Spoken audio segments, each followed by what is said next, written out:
ನಮ್ಮ ದೇಶ ಯುದ್ಧ ಮಾಡೋಕ್ಕೂ ಸಿದ್ಧ ಆಗಿದೆ. ಇದ್ರ ಬಗ್ಗೆ ನಿಮ್ಮ ಸಿಡಿರಂಗ ಯಾವ ರೀತಿ ಇರುತ್ತೆ? ಇಡೀ ಸಿನಿಮಾ ಚಿತ್ರರಂಗ ಯಾವತ್ತಿಂದ್ರೂ ಅದರ ಹೋರಾಟದಲ್ಲಿ ಸಿದ್ಧ ಇರುತ್ತೆ. ಯಾವಾಗ್ಲೂ ಎಲ್ರಿಗೂ ಕೋಪ ಇದೆ, ಪ್ರತಿಯೊಬ್ಬ ಭಾರತೀಯನಿಗೂ ಕೋಪ ಇದೆ, ಅದು ನಮಗೂ ಕೋಪ ಇದೆ. ಅದು ನನಗನ್ಸುತ್ತೆ ಸೆಂಟ್ರಲ್ ಗೌರ್ಮೆಂಟ್ ತುಂಬಾ ದೊಡ್ಡ ಒಳ್ಳೆ ನಿರ್ಧಾರ ತಗೋಬೇಕು, ಪ್ರತಿಕಾರ ತೀರಿಸಲೇಬೇಕು, ಸುಮ್ಮನೆ ಇರಕ್ಕಂತೂ ಆಗಲ್ಲ. ನಮ್ಮ ದೇಶ ಯುದ್ಧ ಮಾಡೋಕ್ಕೂ ಸಿದ್ಧ ಆಗಿದೆ. ಇದ್ರ ಬಗ್ಗೆ ನಿಮ್ಮ ಸಿಡಿರಂಗ ಯಾವ ರೀತಿ ಇರುತ್ತೆ? ಇಡೀ ಸಿನಿಮಾ ಚಿತ್ರರಂಗ ಯಾವತ್ತಿಂದ್ರೂ ಅದರ ಹೋರಾಟದಲ್ಲಿ ಸಿದ್ಧ ಇರುತ್ತೆ. ಯಾವಾಗ್ಲೂ ಎಲ್ರಿಗೂ ಕೋಪ ಇದೆ, ಪ್ರತಿಯೊಬ್ಬ ಭಾರತೀಯನಿಗೂ ಕೋಪ ಇದೆ, ಅದು ನಮಗೂ ಕೋಪ ಇದೆ. ಅದು ನನಗನ್ಸುತ್ತೆ ಸೆಂಟ್ರಲ್ ಗೌರ್ಮೆಂಟ್ ತುಂಬಾ ದೊಡ್ಡ ಒಳ್ಳೆ ನಿರ್ಧಾರ ತಗೋಬೇಕು, ಪ್ರತಿಕಾರ ತೀರಿಸಲೇಬೇಕು, ಸುಮ್ಮನೆ ಇರಕ್ಕಂತೂ ಆಗಲ್ಲ.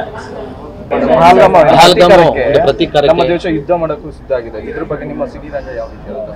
ಇಡೀ ಸಿನಿಮಾ ಚಿತ್ರರಂಗ ಯಾವತ್ತಿಂದ್ರೂ ಅದರ ಹೋರಾಟದಲ್ಲಿ ಸಿದ್ಧ ಇರುತ್ತೆ. ಯಾವಾಗ್ಲೂ ಎಲ್ರಿಗೂ ಕೋಪ ಇದೆ, ಪ್ರತಿಯೊಬ್ಬ ಭಾರತೀಯನಿಗೂ ಕೋಪ ಇದೆ, ಅದು ನಮಗೂ ಕೋಪ ಇದೆ.